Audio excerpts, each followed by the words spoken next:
Eu cumprimento aos amados irmãos com a paz de nosso Senhor e Salvador Jesus Cristo.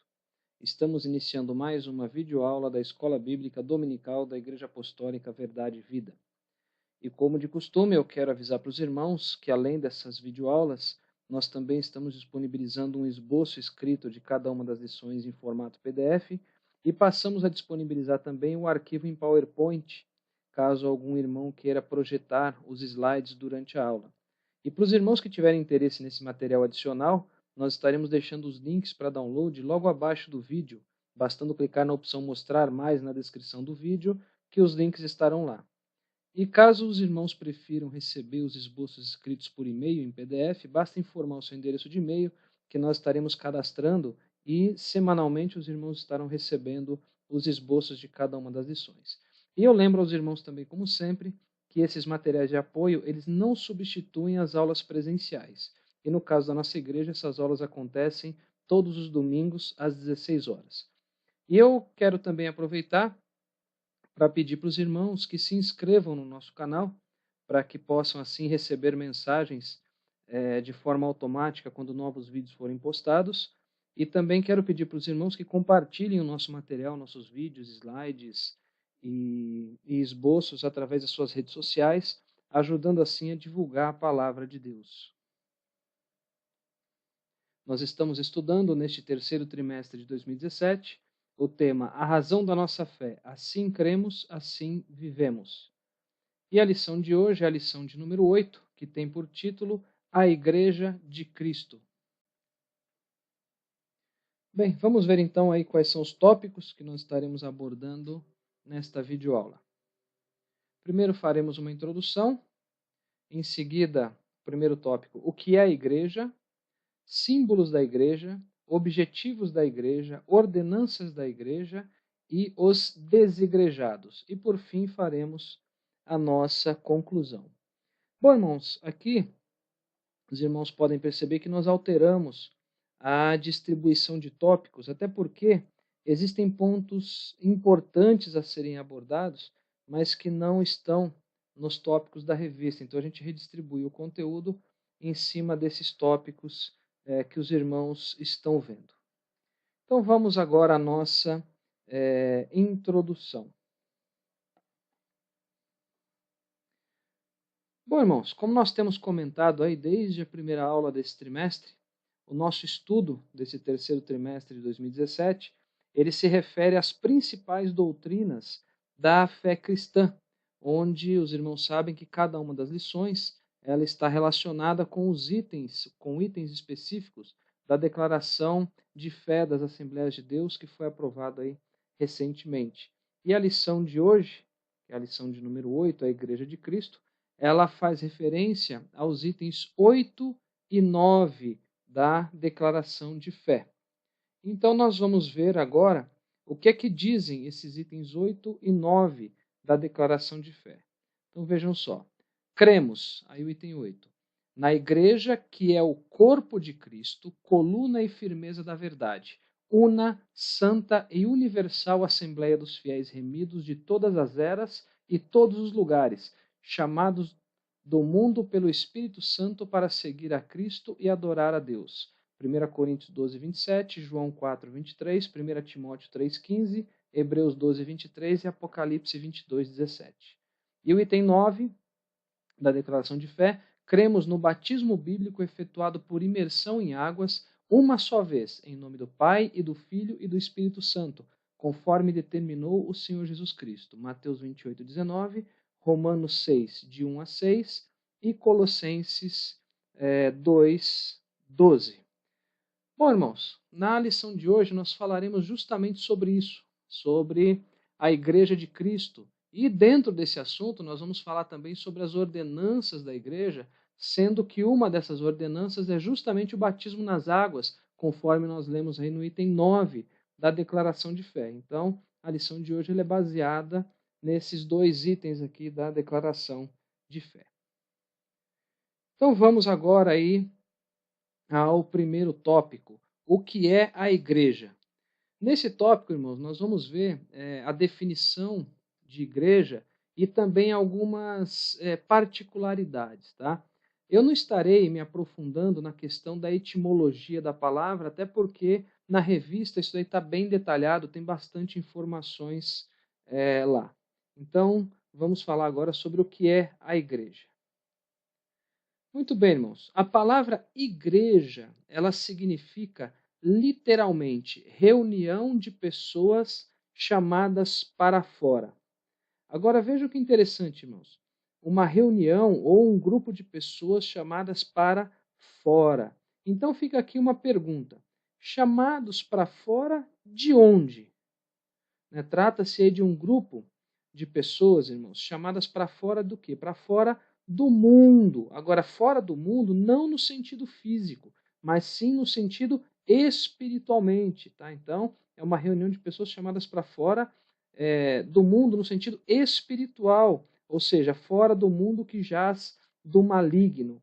E uma outra pergunta que cabe aqui também dentro desse contexto. Chamados para fora do mundo, mas para quê? Ou chamados para fora do mundo, mas com que propósito?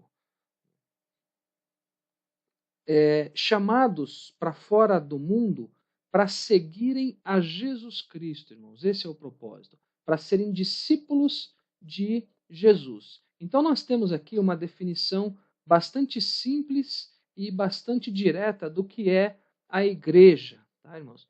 E os irmãos sabem que muitas pessoas, em se tratando aí da igreja, eles associam essa palavra a uma denominação, uma determinada placa, um determinado nome de igreja, enfim. Mas os irmãos percebem que o conceito de igreja ele é muito maior do que isso, ele é muito mais abrangente do que isso. Então, para recapitular, nós temos aí que a igreja é uma reunião de pessoas chamadas para fora, né, para fora do mundo, no sentido espiritual, ou seja, no que diz respeito à sua forma de viver, com o intuito, com o propósito de ser discípulo de Jesus, de serem seguidores de Jesus Cristo. E quando nós falamos sobre igreja, irmãos, é muito importante nós sabermos que existem, vamos dizer assim, duas diferentes dimensões da igreja. Tá? Existe aí a chamada igreja local e também a igreja universal.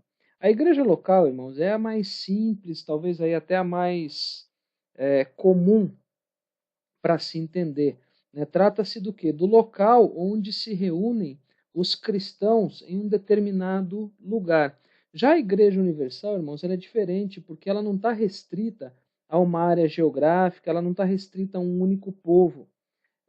E essa é a igreja que Jesus vai vir buscar.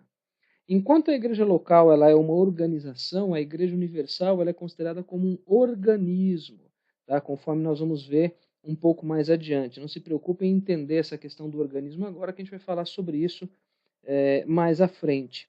A igreja local ela é também conhecida como a igreja visível, enquanto a igreja universal ela é a igreja invisível. E tem outras diferenças também. A igreja local ela é denominacional, ou seja, ela é sempre vinculada a uma denominação, enquanto a igreja universal ela pode ser tida como interdenominacional, ou seja, ela não é atrelada a uma denominação. A igreja local, os irmãos sabem que costuma ter um ou mais líderes. Agora, com relação à igreja universal é interessante, porque ela tem um único líder. E esse líder é o Senhor Jesus Cristo. E é importante, irmãos, lembrar que quando nós recebemos a salvação, nós também somos incluídos na família de Cristo. E quem faz parte da igreja dá continuidade ao trabalho que Cristo iniciou aqui na terra. Então, isso é uma outra coisa importante para nós sabermos também. E falando sobre o povo que compõe a igreja, é importante também nós lembrarmos que antes do sacrifício de Jesus Cristo existiam basicamente dois povos. Existiam os judeus, que são todos aqueles descendentes diretos de Isaac, e existem também os gentios, que são aí o restante das pessoas, né, que é o povo restante. Agora, depois do sacrifício de Jesus Cristo, passaram a existir não somente dois, mas três povos: os judeus, os gentios e os salvos em Cristo Jesus, que é um grupo formado, é um grupo composto aí tanto por judeus quanto por gentios, porque como nós vimos quando estudamos sobre a maravilhosa graça, estudamos o livro de Romanos, que a necessidade de salvação, assim como o pecado é universal, a necessidade de salvação também é universal, ou seja, engloba tanto judeus quanto os gentios. E um outro ponto que vale comentar aqui também é sabermos quando que a igreja ela foi inaugurada, ou seja, uma pergunta, como está na tela dos irmãos, né? Quando a igreja foi inaugurada? Irmãos, nós sabemos que a igreja ela já era uma realidade para Deus, era uma realidade dentro da presciência de Deus, mas ela foi efetivamente inaugurada, irmãos, ou seja, ela efetivamente iniciou as suas atividades após a ressurreição e a assunção de Jesus. Em que momento? No momento da descida do Espírito Santo no dia de Pentecostes, né, que está escrito, conforme os irmãos sabem, lá em Atos dos Apóstolos, no capítulo 2. Então foi a partir dali que a igreja foi efetivamente inaugurada, a partir dali que a igreja deu início à sua missão aqui na Terra. Então é importante saber disso também. A igreja ela foi inaugurada com a descida do Espírito Santo no dia de Pentecostes. A partir dali, ela iniciou efetivamente a sua missão. Avançando agora, irmãos, vamos para o próximo tópico, onde nós vamos falar sobre os símbolos da igreja. A igreja, irmãos, ela é simbolizada de diversas formas na Bíblia Sagrada, mas nós vamos ver aqui alguns desses símbolos somente, tá? Os principais deles. Então, muito bem, o primeiro símbolo que nós comentaremos é o corpo de Cristo, ou seja, a igreja sendo simbolizada como corpo de Cristo. Tá? E, irmãos, como um corpo, a igreja ela é um organismo vivo. E, como todo corpo, ela é composta pela cabeça e pelos membros também. E os membros deste corpo, eles são quem? Eles são os salvos em Cristo. Olha só o que a Bíblia nos diz lá em Romanos capítulo 12, nos versículos 4 e 5. Porque assim como em um corpo temos muitos membros e nem todos os membros têm a mesma operação, assim nós que somos muitos, somos um só corpo em Cristo, mas individualmente somos membros uns dos outros. Tá? Então, os membros deste corpo, da igreja como corpo de Cristo, são os salvos em Cristo. E uma coisa muito importante, irmãos, como um corpo, todos os membros eles devem estar em comunhão uns com os outros. Os membros, fazendo uma analogia, os membros do nosso corpo, eles estão sempre em sintonia. E na igreja, né, como simbolizada aqui como corpo de Cristo, não pode ser diferente, irmãos. Deve haver comunhão, deve haver união no mesmo propósito. No nosso corpo, por exemplo, não acontece do nosso pé direito ir numa direção e o pé esquerdo em outra direção. E na igreja não pode ser diferente também, ou seja, todos os membros eles têm que estar unidos, tendo um mesmo propósito e sempre dependendo uns dos outros. E lembrando também, amados irmãos, que cada membro tem a sua importância. Né? Num corpo, cada órgão vive em função do outro. E um nunca deseja estar no lugar do outro. E uma coisa interessante, quando cada órgão do corpo, ou quando cada membro exerce a sua função de forma devida, de forma correta, existe uma harmonia com os comandos que o cérebro envia. E é isso que Jesus também espera da sua igreja. Tá? Então nós vimos aqui que os membros são os salvos em Cristo. E se os salvos representam os membros do corpo, a cabeça desse corpo é o próprio Jesus Cristo, que a gente está falando aqui da igreja como corpo de Cristo. A Bíblia nos confirma isso lá em Efésios 5, 23. Porque o marido é a cabeça da mulher, como também Cristo é a cabeça da igreja, sendo ele próprio o salvador do corpo. E aqui, irmãos, nós temos um ponto muito interessante para a nossa reflexão. Assim como o corpo ele não faz o que ele quer, ou seja, é a cabeça quem controla o corpo, na igreja também não pode ser diferente. A igreja ela não vai para onde ela quer, ou ela não deve ir para onde ela quer, ela não pode fazer aquilo que ela quer, ela não pode decidir aquilo que ela quer. Mas ela deve estar sempre sujeita, e sujeita em tudo. A quem? A cabeça, que é Jesus Cristo. A igreja tem que estar sujeita ao comando de Jesus Cristo. Então é Jesus quem tem que guiar a igreja. Infelizmente, muitos líderes já se esqueceram desse princípio e passaram a conduzir através do seu próprio intelecto ou do seu próprio entendimento, deixando Cristo à parte da direção da igreja, mas não pode ser dessa forma. A igreja, como corpo de Cristo, ela tem que ser orientada, tem que ser dirigida, tem que ser comandada, tem que ser direcionada, enfim, pela cabeça que é o Senhor Jesus de Nazaré. E um outro ponto importante, irmãos, nesse contexto que nós precisamos saber, é que um corpo saudável, ele se desenvolve e cresce, como está na tela dos irmãos. Isso significa, irmãos, que quando um corpo ele não cresce, é provável que algum tipo de problema ou alguma disfunção esteja ocorrendo no corpo. E com a igreja, simbolizada aqui como corpo de Cristo, não pode ser de outra maneira também. A igreja, irmãos, ela precisa crescer. Crescer agora em dois sentidos, né? Tem que ser conjuntos nesses sentidos. Tem que crescer tanto no sentido quantitativo, ou seja, quantidade de membros, quanto no sentido qualitativo também. Não pode ser um simples inchaço. Né? Muitas pessoas, mas sem serem discipuladas, sem ouvirem a palavra, enfim, só volume de pessoas, como algumas igrejas fazem. Não é isso. Então, o corpo ele tem que crescer, mas no sentido quantitativo e também qualitativo. E todo crente, irmãos, ele tem que promover o crescimento do corpo de Cristo. Lembrando, tanto na esfera qualitativa quanto na esfera quantitativa. E dentro desse contexto, olha só o que a Bíblia nos diz que é interessante em Efésios capítulo 4, versículos 15 e 16.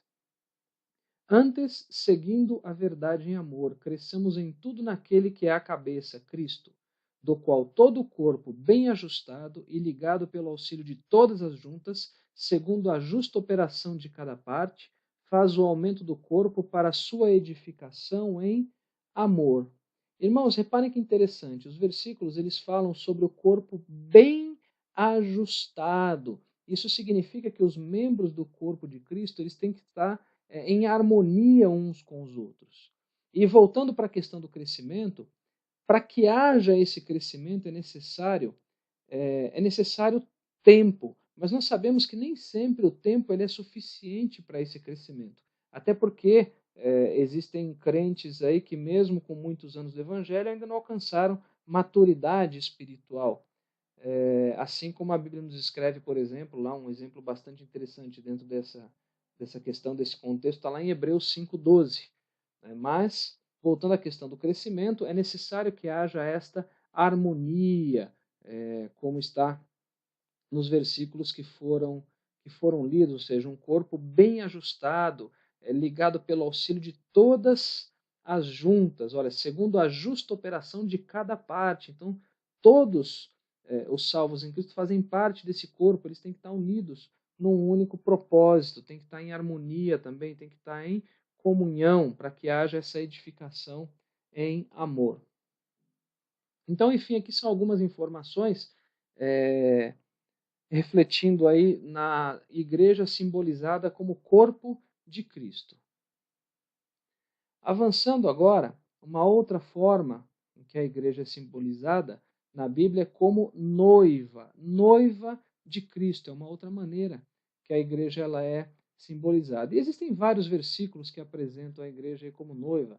A gente pode ver, por exemplo, 2 Coríntios, capítulo 11, versículo 2. Porque estou zeloso de vós com o zelo de Deus, porque vos tenho preparado para vos apresentar como uma virgem pura a um marido, a saber, a Cristo.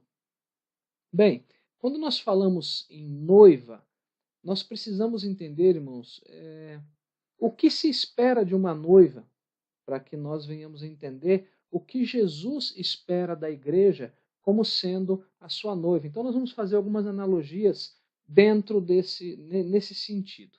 Então vamos lá. Primeiramente, o que se espera de uma noiva? O que Jesus espera da igreja como noiva dele, como noiva de Cristo? A pureza. Irmãos, uma noiva, ela deve ser pura, ou seja, ela não tem que se contaminar com outras pessoas, nem com coisas desse mundo.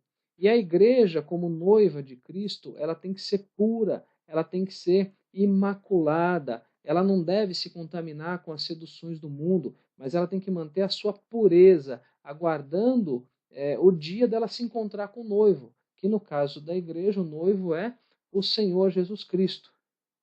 E além da pureza, uma outra coisa que se espera da noiva de Cristo é a fidelidade. Fidelidade é outra coisa que se espera aí da noiva. Uma noiva, irmãos, ela não pode ser infiel, ou seja, ela não pode trair a confiança do seu noivo.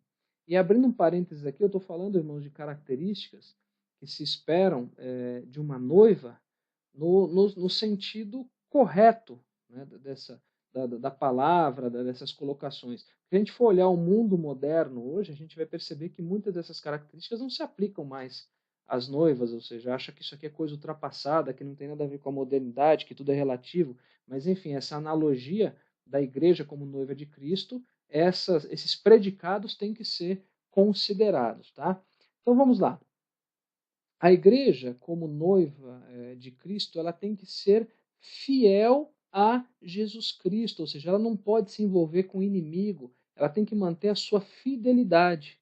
E os irmãos sabem que, infelizmente, muitas igrejas locais, elas caem nesse contexto porque elas costumam ficar flertando com o mundo e acabam fazendo o quê? Trazendo o mundo para dentro da igreja.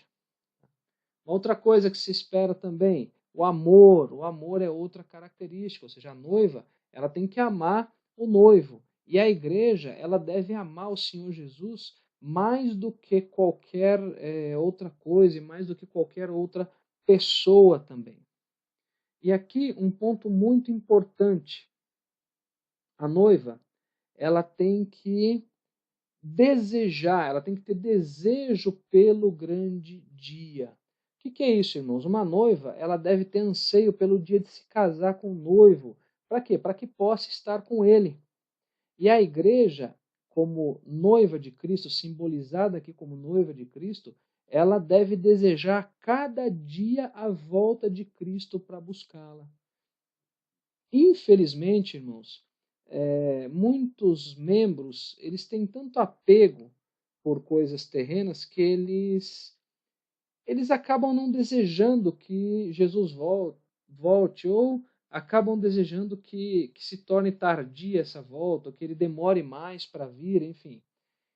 Irmãos, eu não estou dizendo que é errado ter sonhos aqui na Terra, não estou dizendo que é errado fazer planos e etc. Mas isso não pode ser maior do que o nosso desejo de estar com Jesus Cristo na glória eterna. Nós podemos fazer nossos planos, nós podemos ter nossos desejos, nossos anseios, desde que isso não seja maior do que o nosso desejo pela volta de Cristo para nos buscar, para que nós venhamos a estar com Ele eternamente. Tá? Enfim, são aí algumas características esperadas de uma noiva, fazendo analogia aí da igreja simbolizada como noiva de Cristo.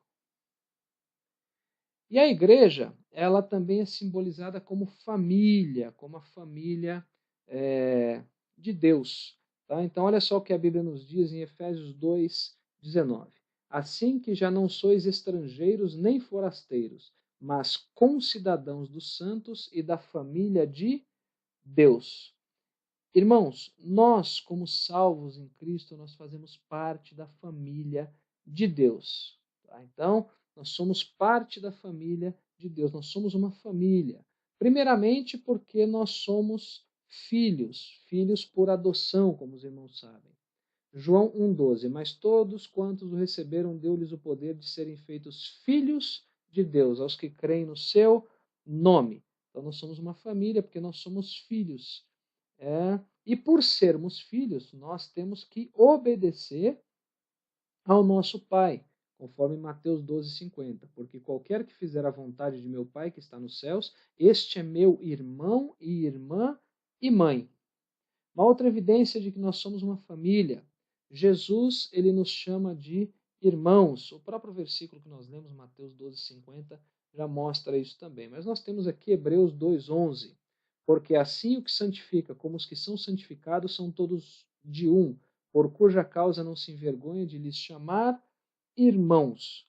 E uma outra evidência de que a igreja, de que como igreja, né, nós somos uma família, é porque nós temos uma herança, conforme Romanos 8,17. E se nós somos filhos, somos logo herdeiros também, herdeiros de Deus e co-herdeiros de Cristo, se é certo que com ele padecemos, para que também com ele sejamos glorificados. Tá? Então nós temos aqui também algumas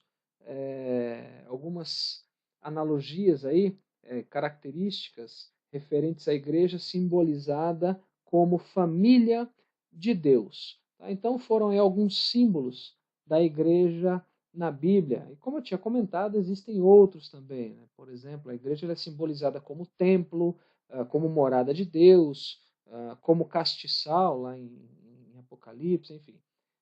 E os crentes também, como igreja, eles são simbolizados como sal, como luz e etc.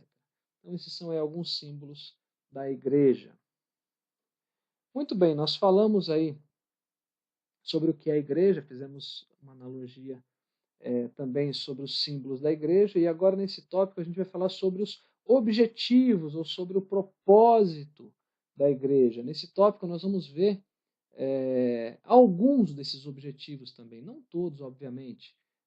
Cabe comentar que nós veremos objetivos da igreja no seu âmbito universal, mas também no seu âmbito local. Nós vamos ver aí alguns objetivos nessas duas dimensões.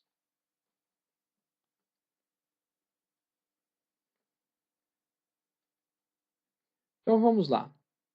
O primeiro objetivo que nós podemos mencionar, aliás, o objetivo mais importante, que é pregar o evangelho para todo o mundo. Então olha só, a Bíblia nos diz, passagem muito conhecida, Mateus 28, 19 e 20. Portanto, ide e ensinai todas as nações, batizando-as em nome do Pai e do Filho e do Espírito Santo, ensinando-as a guardar todas as coisas que eu vos tenho mandado. E eis que eu estou convosco todos os dias, até a consumação dos séculos. Amém. Irmãos, a principal atividade dos crentes é levar a salvação para os não crentes. De que forma? Através da pregação do Evangelho. É através da igreja, irmãos, que o Evangelho é pregado a todas as pessoas do mundo. E os irmãos sabem, essa missão ela não foi dada a nenhum ser espiritual, ela não foi dada aos anjos, mas ela foi dada aos cristãos. Então esse é um dos objetivos da igreja, pregar o evangelho a todo mundo, o objetivo principal, inclusive.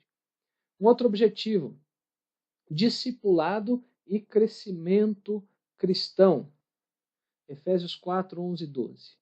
E ele mesmo deu uns para apóstolos, e outros para profetas, e outros para evangelistas, e outros para pastores e doutores, querendo o aperfeiçoamento dos santos. Para quê? Para a obra do ministério, para a edificação do corpo de Cristo. Então, quando a gente está falando sobre discipulado e crescimento, a gente está falando também sobre edificação.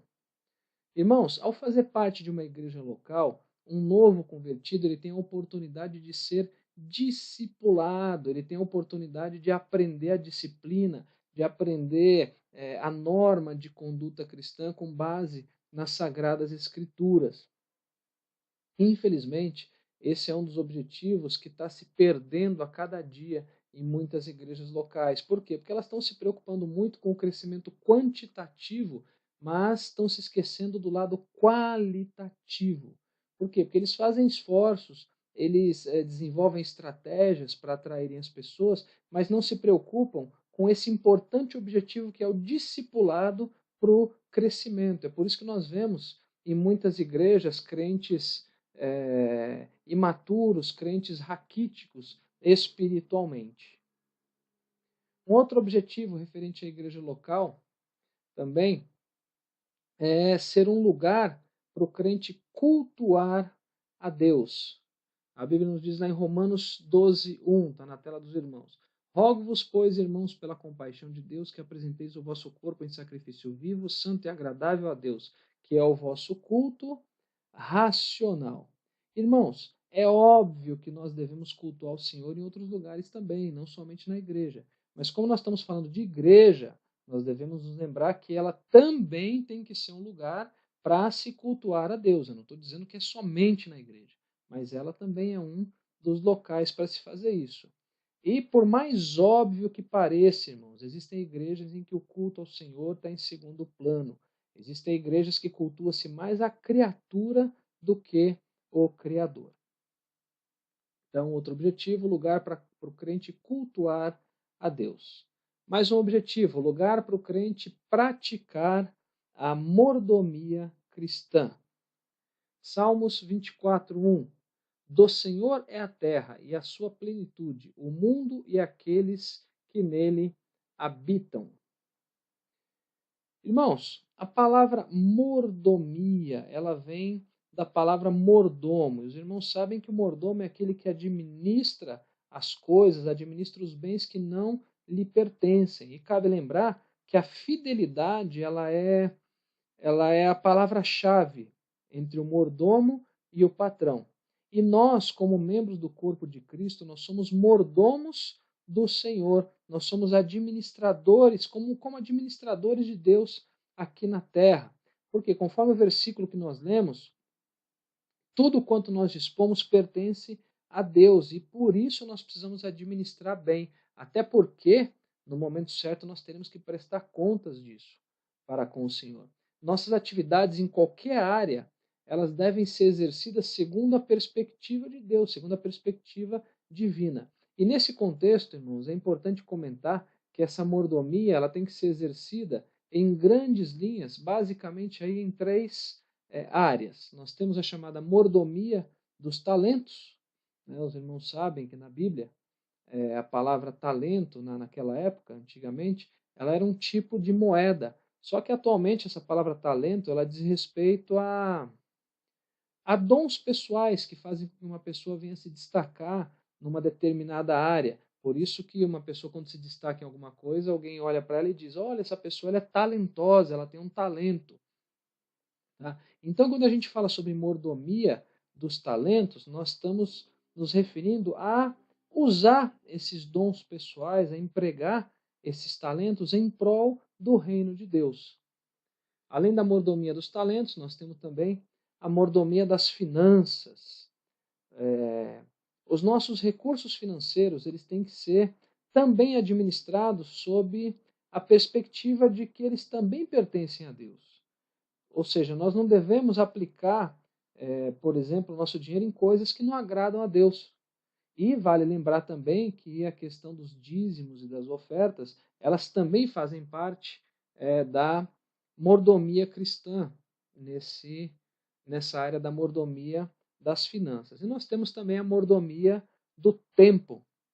Ou seja, o nosso tempo também tem que ser administrado de acordo com o propósito de Deus. Nós não podemos desperdiçar nosso tempo com coisas que não vão trazer aí qualquer resultado para a nossa vida espiritual. E os irmãos sabem, todo o tempo pertence ao Senhor e por isso ele tem também que ser bem administrado. Tá? Então, um outro objetivo da igreja é um local em que o crente tem a oportunidade de praticar a mordomia cristã. Um outro objetivo, atender aos necessitados. Vejam o que a Bíblia nos diz em Tiago 2,17. Assim também a fé, se não tiver as obras, é morta em si mesma. Os irmãos sabem que no outro trimestre, em 2014, se não me falha a memória, nós estudamos sobre o livro de Tiago, onde nós aprendemos sobre a importância da fé demonstrada também através das obras. Irmãos, esse é um objetivo muito importante, da assistência aos necessitados em todas as áreas. Por que eu estou frisando todas as áreas? Quando a gente fala de dar assistência aos necessitados, a primeira coisa que vem na nossa mente é aquelas pessoas que não têm condições financeiras, não têm condições de comer. Isso é um fato, mas tem pessoas necessitadas em outras áreas também, área espiritual, área da saúde, às vezes na parte de aconselhamento, enfim, tem que assistir as pessoas de forma integral nas suas necessidades da alma, do corpo e do espírito. Então, ou seja, tem que ser assistidos em todas as áreas. E a igreja primitiva, irmãos, ela fazia isso.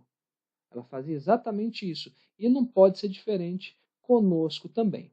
Então, enfim, são aí alguns, não todos, obviamente, mas alguns dos objetivos da igreja. Avançando aí para o próximo tópico, nós temos ordenanças da igreja. Nós vamos falar sobre as ordenanças que a igreja tem.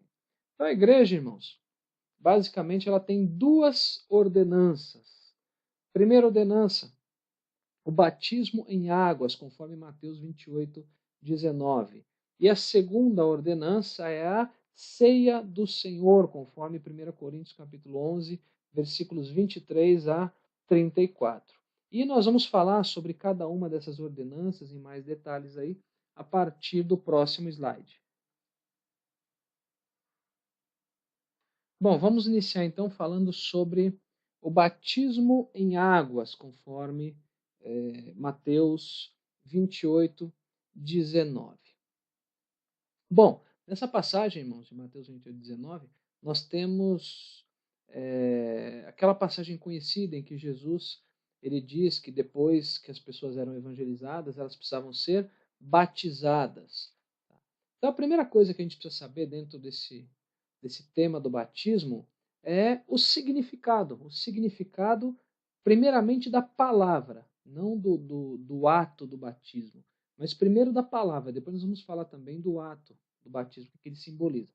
Mas precisamos saber o significado desta palavra. Então, batismo significa literalmente, irmãos, mergulho, significa imersão. Tá? É a primeira ordenança da igreja, onde o novo convertido, passando pelo batismo, ele passa a fazer parte da igreja local, ele passa a se tornar membro da igreja local.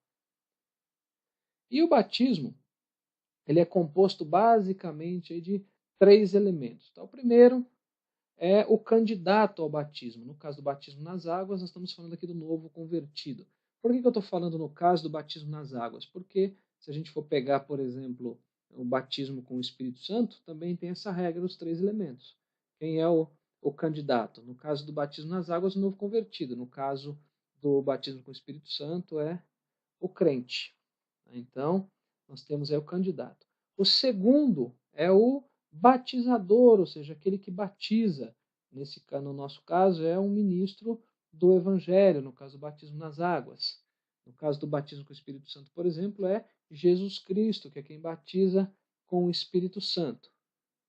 E por fim, nós temos o elemento que é usado para imersão. No caso do batismo nas águas, é a própria água. Se a gente estivesse falando de batismo no Espírito Santo, é o Espírito Santo, propriamente dito.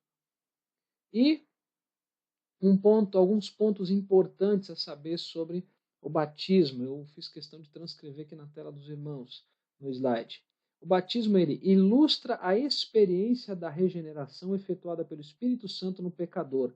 Experiência essa que se relaciona com a morte e a ressurreição de Jesus Cristo. Nós vamos falar com um pouco mais de detalhes sobre isso. O batismo simboliza a morte para o mundo e a ressurreição para uma nova vida de fé em Cristo. Simboliza apenas uma realidade já alcançada pelo pecador. Então reparem, irmãos, que o batismo ele é uma ordenança, mas se trata aqui de um simbolismo. Muitas pessoas elas confundem aquela passagem bíblica que diz que quem crê e for batizado será salvo. pensando que a salvação está condicionada ao batismo também. E, na verdade, não é assim. O versículo continua dizendo que quem não crê já está condenado, e não quem não for batizado. Ou seja, irmãos, não existe nenhuma dependência da salvação em relação ao batismo. Então a gente tem que saber separar isso. Tá? Não é pré-requisito para a salvação ser batizado.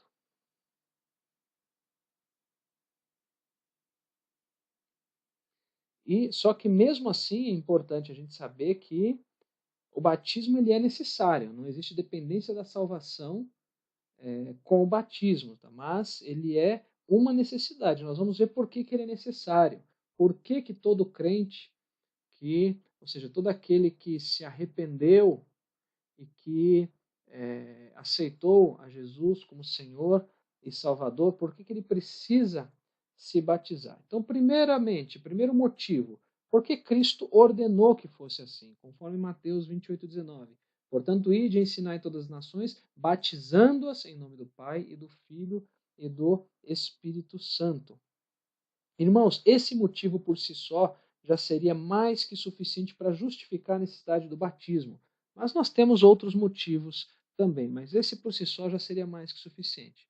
Um outro motivo, Cristo ele não somente ordenou, mas ele também deu o exemplo. Vamos ver aqui Mateus 3,16, só na parte A do versículo. E sendo Jesus batizado, saiu logo da água. E, bom, os irmãos não precisamos falar muito sobre isso, todos conhecem a passagem que Jesus ele foi batizado por João Batista. Então, além de dar ordem, ele também deu exemplo. Isso é um outro motivo. Terceiro motivo, a igreja primitiva ela também deu exemplo. Atos dos Apóstolos 2,41. De sorte que foram batizados os que de bom grado receberam a sua palavra, e naquele dia agregaram-se quase 3.000 almas. Enfim, a igreja primitiva que ela demonstra que ela seguiu o exemplo deixado por Jesus Cristo. Então, essa é a necessidade.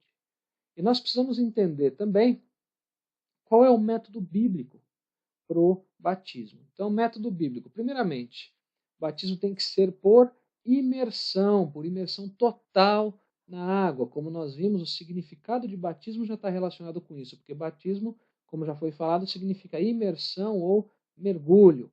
Além de ser por imersão, ele tem que ser em nome do Pai, do Filho e do Espírito Santo, ministrado ali por um ministro do Evangelho. E conforme nós comentamos também, o batismo ele traz um simbolismo consigo. Ele simboliza o que? A morte, o sepultamento e a ressurreição de Jesus Cristo. Ele simboliza a morte no momento em que a pessoa ela desce às águas. Ele simboliza o sepultamento em que momento? Na imersão, naquela fração de segundo, irmãos, em que a pessoa ela fica totalmente submersa. Ele está simbolizando o sepultamento de Cristo e simboliza a sua ressurreição quando a pessoa ela sai da água, quando ela levanta desta imersão. Então, o batismo nas águas ele traz esse simbolismo também. Muito bem, nós falamos aí sobre o batismo nas águas, que é a primeira ordenança da igreja, e agora nós vamos falar sobre a segunda ordenança da igreja, que é a ceia do Senhor. Bom, e a passagem bíblica que trata especificamente desse tema, como os irmãos sabem, é 1 Coríntios no capítulo 11. Aí está na tela dos irmãos, versículos 23 a 34. E da mesma forma, irmãos, que nós fizemos em relação ao batismo, nós também vamos falar um pouco mais em detalhes sobre essa segunda ordenança, que é a ceia do Senhor. Então vamos lá. Então, um ponto que a gente precisa saber aqui que é importante. Em que base que foi instituída a ceia do Senhor? Irmãos, ela foi instituída com base na ceia pascal dos judeus, que os irmãos sabem que essa ceia pascal ela apontava para o passado, porque ela servia de um memorial para comemorar a saída do povo do Egito, mas ela apontava também para o futuro. Por quê? Porque ela já estava prefigurando o sacrifício de Jesus como Cordeiro Pascal. Tá? Então foi em cima dessa base que ela foi instituída, com base na ceia pascal dos judeus. Seu significado. Irmãos, a ceia, ela simboliza o quê? A morte de Jesus Cristo em nosso lugar, como nós comentamos ali na qualidade de Cordeiro Pascal. Simboliza também a libertação do pecado e da morte. E um ponto bastante interessante aqui, irmãos. Para quem que ela foi instituída? Irmãos, a ceia é para os crentes que são biblicamente batizados, ou seja, os crentes que são batizados por imersão em nome do Pai, do Filho e do Espírito Santo, como nós já vimos. E os irmãos talvez já tenham se deparado com isso.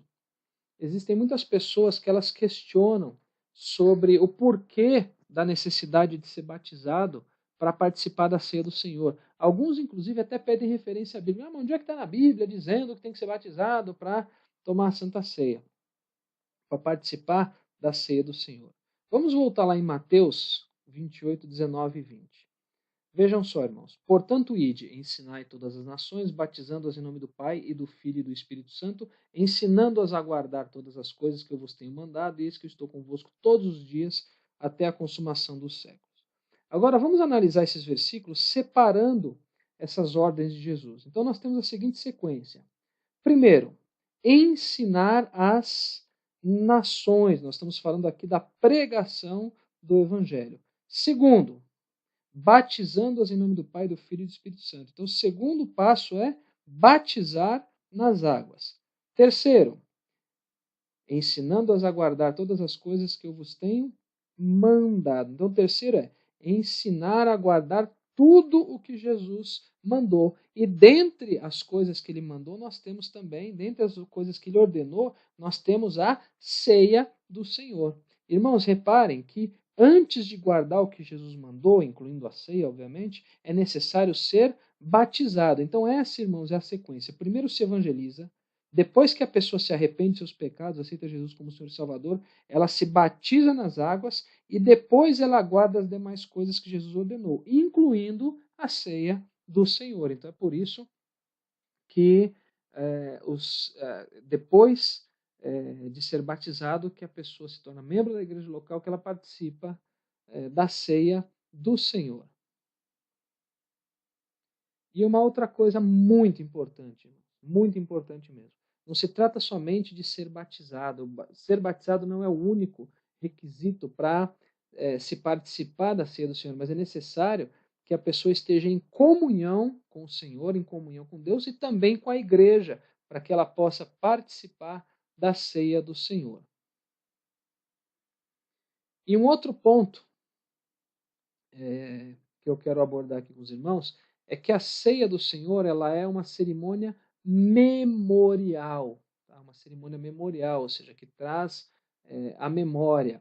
Ela remete ao passado, ao presente e ao futuro. Olha só que interessante, irmão. Ela remete ao passado. Por quê? Porque ela nos faz lembrar da morte vicária, ou da morte substitutiva de Jesus Cristo, para que nós fôssemos reconciliados com Deus. Mas ela remete também ao presente. Por quê? Porque ela nos leva a refletir sobre a importância de nós estarmos em comunhão com o Senhor, de estarmos em comunhão com a igreja também, que é o corpo de Cristo. E remete também ao futuro. De que maneira? Nos fazendo lembrar que Jesus ele prometeu que vai voltar para buscar a sua igreja. Então remete ao futuro, sobre a volta de Jesus para buscar a sua igreja. Outra coisa importante que os irmãos sabem disso, mas vale a pena comentar, é a respeito dos elementos da ceia. A ceia é composta por dois elementos, os irmãos sabem, que é o pão e o cálice. O pão, ele representa o corpo de Cristo, os irmãos sabem disso. Quando nós recebemos o pão, nós recebemos pela fé a vida de Jesus. E o cálice, com um suco de uva, ele representa o que? O sangue derramado de Jesus, representando ali a nova aliança. E cabe comentar, irmãos, aqui, que tanto o pão quanto o suco de uva, eles representam o corpo e o sangue de Cristo. Ou seja, irmãos, eles não são e nem se tornam o corpo e o sangue de Cristo como ensinam algumas denominações religiosas. Eles representam, eles simbolizam, mas eles não se tornam, não existe a chamada transubstanciação como ensina uma certa denominação religiosa. Tá? Então aqui são algumas informações sobre a ceia.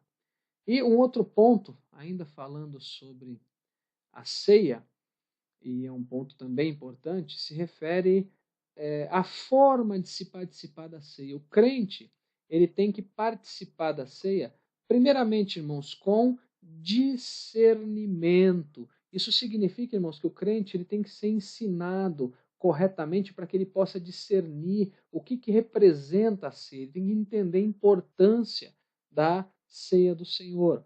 Ele também tem que participar com exame de consciência. O que é isso, irmãos? Tem que ser feita uma autorreflexão antes de participar da ceia, para saber se tem ou não tem condições de participar da ceia do Senhor, analisando o que? A sua situação diante de Deus e também diante dos irmãos. Por isso que a Bíblia diz, examine-se, pois, o homem a si mesmo. E também tem que participar não somente com discernimento, com exame de consciência, ou seja, com essa autorreflexão, mas também com reverência, com respeito, irmãos, sabendo que se está sentando à mesa com o Senhor Jesus de Nazaré. Tá? Então são aí algumas informações sobre as duas ordenanças da igreja, o batismo em águas e a ceia do Senhor.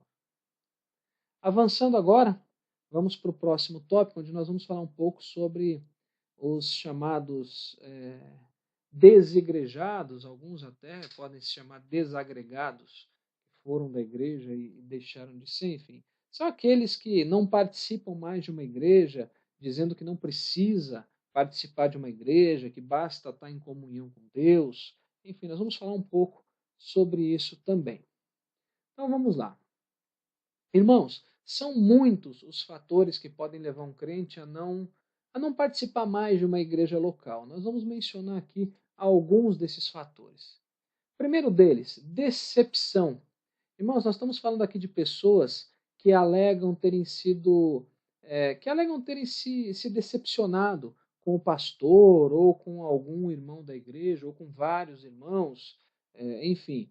Nós temos aqui o problema das pessoas que colocam suas expectativas em outras pessoas e não em Jesus Cristo. Mesmo sabendo que qualquer pessoa pode decepcioná-la, ela prefere depositar suas expectativas no homem. E por isso ela acaba se decepcionando, e essa decepção às vezes acaba fazendo com que ela saia, com que ela se afaste, com que ela passe a não fazer mais parte de uma igreja local. Um outro fator, frustração. Irmãos, muitos saem da igreja porque se sentem frustrados por exemplo, não terem recebido ou sido consagrados a determinada função ou posição eclesiástica, não ter ocupado determinado cargo na igreja.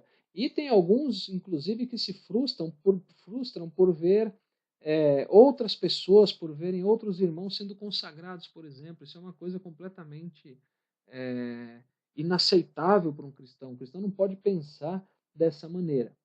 Um outro fator, pecado. Esse aqui é um fator muito comum.